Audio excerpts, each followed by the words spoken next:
What's up, everyone? Welcome to the video. Today we're going to take a look at how to replace the battery in this Toyota Highlander remote key fob.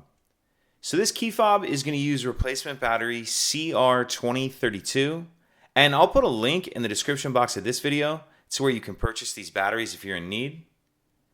The first thing we need to do is remove the emergency key that's in the bottom of the key fob. That's done by pressing this release here that my finger's on, and then the emergency key will pull out like that. Now if we hold our key fob with the buttons facing down and we take a look at the bottom in that space where the key just slid out of, it's a little bit difficult to see, but if you look in yours you'll see there's a little notch right here, and that notch is just the size of the key. And if you notice on the key there's a little bit of a lip.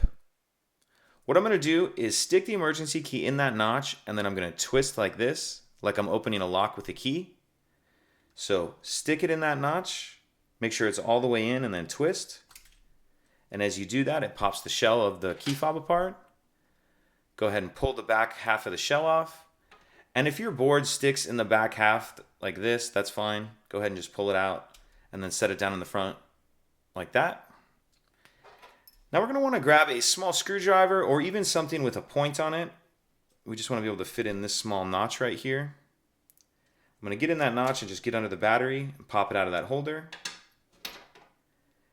Now I'll grab my new battery, and we want to make sure that we're installing that with the plus side up. Plus side up. I'll kind of tuck this side in first like that, and then snap it down into place. And then I'll snap the back of my shell back on.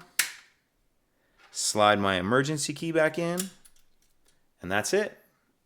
If you have any questions, please let me know. If you could take a second to like and subscribe, it helps us out, and I'd appreciate it.